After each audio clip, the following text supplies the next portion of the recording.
இப்போது நகர்ப்புறத்திலும் 9 மாவட்ட கிராமப்புற உள்ளாட்சி அமைப்புகளை நியமித்திருக்கிறோம். அடுத்த மீதமுள்ள உள்ளாட்சி அமைப்புகள் அமையும் போது இன்னும் 9000க்கு மேல் அதிகாரம் பெற இருக்கிறீங்க நீங்க. இதுதான் திராவிட மாடல். நம்முடைய வாழ்க்கையில எத்தனையோ நாட்கள் வந்து போகுது. அதுல சில நாட்களை நம்மால ஒருபோதும் மறக்க முடியாது. இன்னும் சில நாட்களை வரலாறு மறக்காது. அப்படிப்பட்ட முத்திரை பதிக்கக்கூடிய திருநாள் தான் இந்த பெருநாள் தான் இன்றைய நாள். சமத்துவத்தையும் சமூக நீதியையும் உயிர் மூச்சா நினைச்சு முன்னேற்ற பாதையில் நடைபெறக்கூடிய நம்முடைய தமிழ் சமூகம் பெருமை கொள்ளக்கூடிய நாள் இந்த நாள். கடந்த ஏப்ரல் மாதத்தில் இந்த முன்னெடுப்புக்கான அறிவிப்பை சட்ட முன்வடிவா தாக்கல் செஞ்ச மறுநாள் சகோதரர் பேராசிரியர் தீபக்நாதன் அவர்களும் மற்ற மாற்றுத்திறனாளி தோழர்களும் வந்து என்னை சந்திச்சப்ப ஆற தழுவி கொண்ட போது அதுதான் எனக்கு கிடைச்ச மிகப்பெரிய விருதா நான் நினைச்சப்போ. அதனால்தான் சொல்றேன், டிசம்பர் 3ஆம் நாள் அந்த நாளை உலக மாற்றுத்திறனாளிகளாக நாளை அறிவிச்சு கொண்டாடுகிற ஐநா அமைப்புக்கு கூட இந்த நிகழ்ச்சியை பார்த்து பெருமைப்படும்.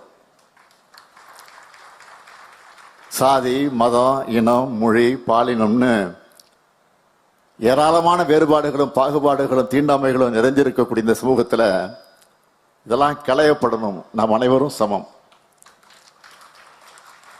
எல்லாருக்கும் சம உரிமை இருக்குன்னு மக்களோட உரிமை குரலா உருவான இயக்கம் தான் திராவிட இயக்கம்.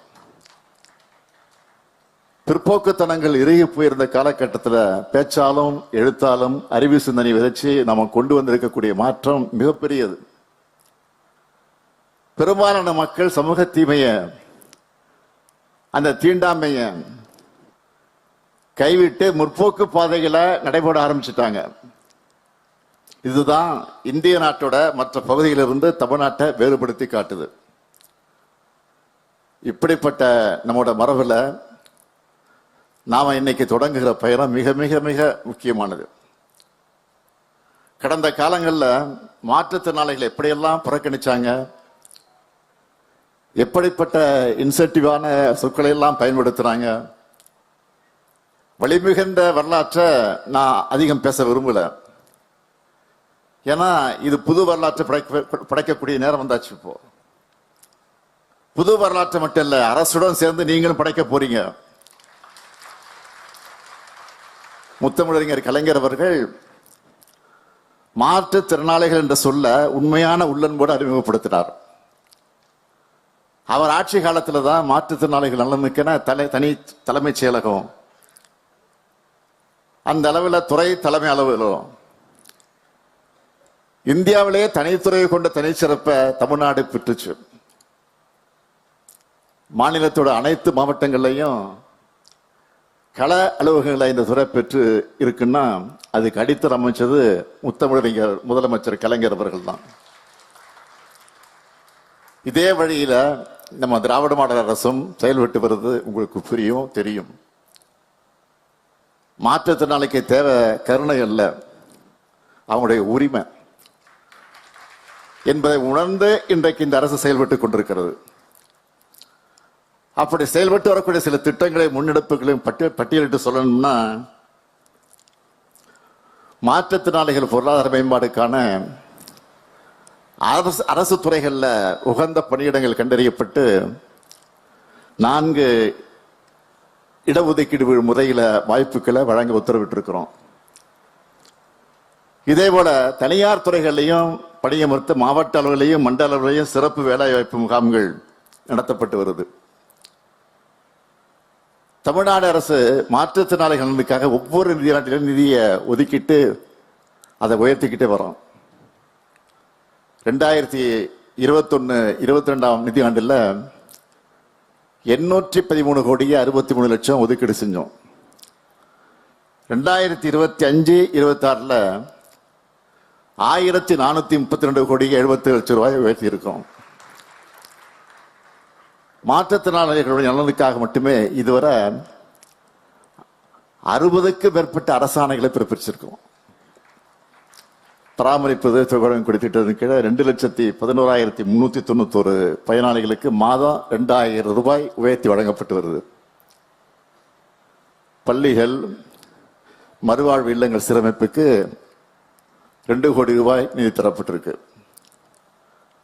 1,5 கோடி ரூபாய் செலவில் கூடுதலா ஒரு மாவட்ட மாற்றுத்திறனாளிகள் நல அலுவலகம் சென்னையில, வட சென்னையில செயல்பட்டு கொண்டிருக்கிறது. சுயதொழில் கடனுதவி திட்டம் மூலம் அளிக்கப்படக்கூடிய 25,000 ரூபாய் அறிவுசார் குறைபாடு உடையோர், புற உலக சிந்தனையற்றோர், தசை சிதைவு நோயால பாதிக்கப்பட்டவர்களுடைய பெற்றோருக்கும் 15,000 ரூபாய்ன்னு நீட்டிச்சு ஆணை வெளியிட்டு இருக்கிறோம். மாநிலம் முழுவதும் இருக்கக்கூடிய 62 விளையாட்டு அரங்கங்கள்ல தடையற்ற சூழல் அமைய 37,20,000 ரூபாய் நிதி ஒதுக்கீடு செய்யப்பட்டிருக்கு. முதுகுத்தண்டம், அந்த முதுகுத்தண்டு வடத்தினுடைய பாதிக்கப்பட்ட மாற்றுத்திறனாளிகளுக்கு திருப்பூர், கோயம்புத்தூர், திருவண்ணாமலை மாவட்டங்கள்ல 3 சிறப்பு இல்லங்கள் தன்னார்வ தொண்டு நிறுவனங்கள் மூலம் செயல்படுத்தப்பட்டு வருது. 22 அரசு பள்ளி விடுதிகளில் தங்கி பயிலக்கூடிய மாணாக்கருக்கு நிதி உதவி அதிகரிக்கப்பட்டிருக்கு. அனைத்து மாவட்ட ஆட்சியர் அலுவலகங்களிலும் மாவட்ட ஆட்சியர் கூட்டம் நடத்தும் போது முக்கிய நிகழ்வுகள் போதும் செவித்திறன் பாதிக்கப்பட்டோர் பயன்பெறக்கூடிய வகையில் சைகை மொழிபெயர்ப்பாளர் வசதியும் செய்யப்பட்டிருக்கு. மாற்றுத்திறனாளிகளுக்கு முன்னுரிமை அடிப்படையில் வீட்டுமனை பட்டாக்கள் வழங்கப்பட்டிருக்கு. மாற்றுத்திறன் மாணவர்களுக்கு வழங்கப்பட்டு வரக்கூடிய கல்வி உதவித்தொகை 2 மடங்காக உயர்த்தி 22,300 மாணவர்கள் பயன்பெறக்கூடிய வகையில் 7 கோடி ரூபாய் கூடுதல் நிதி ஒதுக்கீடு செஞ்சு மாவட்டங்களுக்கு நிதி வழங்கப்பட்டிருக்கு. அரசு போட்டித் தேர்வுகளில் கலந்துக்க மாற்றுத்திறனாளிகளை ஊக்குவிக்க ஆண்டுதோறும் 200 மாற்றுத்திறனாளிகளுக்கு உணவு மற்றும் தங்கும் விடுதி வசதியோடு கூடிய சிறப்பு பயிற்சி வகுப்புகள், முதற்கட்டமாக சென்னையில் குரூப் 2, 2A தேர்வு எழுத உள்ளவங்க பயிற்சி வகுப்புக்கு பதிவு செஞ்ச 41 மாற்றுத்திறனாளிகளுக்கு வேலை வாய்ப்பு மற்றும் பயிற்சித்துறை மூலம் பயிற்சி வகுப்பு நடத்தப்பட்டிருக்கு. அரசு மற்றும் பொதுக்கூட்டங்களை மாற்றுத்திறனாளிகளை எளிதாக பயன்படுத்தக்கூடிய வகையில் தடையற்ற சூழல் அமைக்கும் பணிகளும் நடைபெற்று வருது. சாய்வுத்தள பாதை, மின்தூக்கி அமைத்தல், கழிவறை அமைத்தல், பார்வைத்திறன் குறையுடையோர் எளிதில் செல்வதற்காக டேக்டைல் தரைப்பகுதி, பிரெய்லி எழுத்துக்கள் கொண்ட தகவல் பலக உள்ளிட்ட நடவடிக்கைகள் பல்வேறு அரசு துறைகள் மூலமாக கட்டடங்களில் மேற்கொள்ளப்படுது. ஒருவரும் விடுபடுதல் கூடாது என்ற நோக்கத்தில் மாற்றத்திலான இருப்பிடத்திற்கே சென்று அவருடைய மறுவாழ்வு சிகிச்சைக்கான பயிற்சி, மாநிலம் முழுவதும் உள்ள அனைத்து மாற்றுத்திறனாளிகளும் தங்களுடைய விருப்பத்திற்கு ஏற்ற வகையில் உபகரணங்களை தெரிவு செஞ்சிக்கக்கூடிய வசதியை அறிமுகப்படுத்தி 125 கோடி ரூபாய் ஒதுக்கீடு செஞ்சு இப்போ தன்னிறைவு நிலையை அடைகிற வகையில் செயல்பட்டு கொண்டிருக்கிறோம்.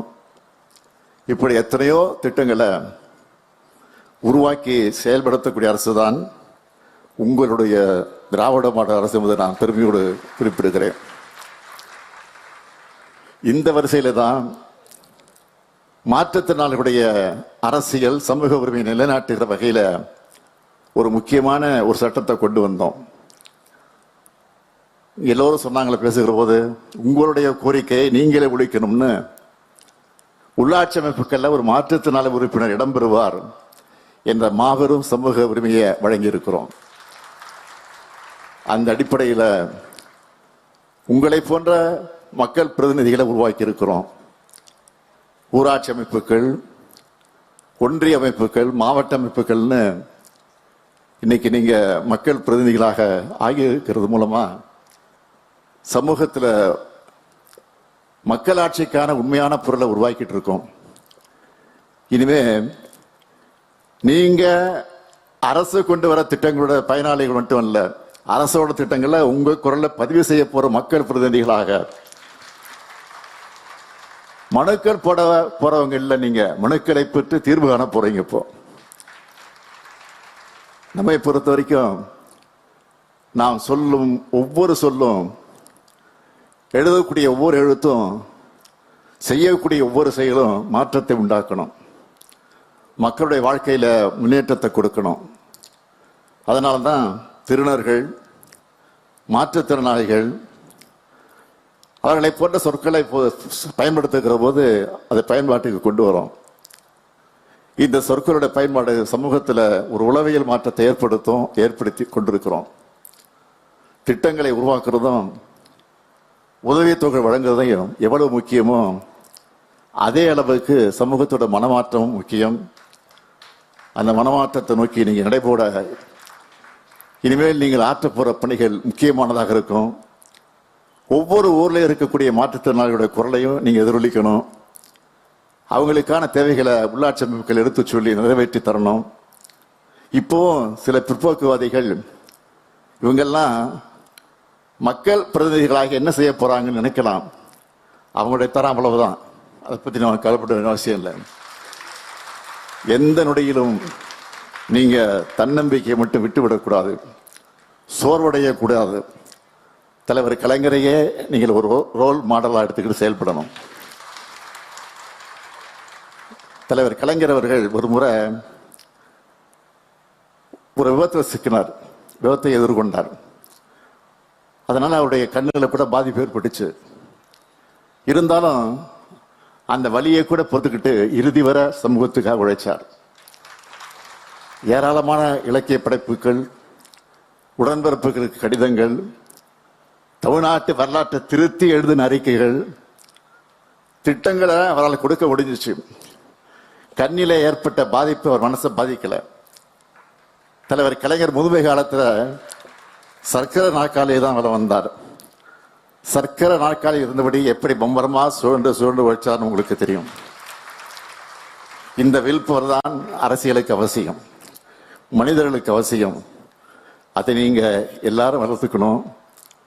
ஒட்டுமொத்த திறனாளிகளுக்கும் மாற்றுத்திறனாளிகளுக்கும் தன்னம்பிக்கையை எப்படி உருவாக்குவது என்று ஆலோசித்து தான் இப்படி ஒரு சட்டத்தை நாம் உருவாக்கி இருக்கிறோம்.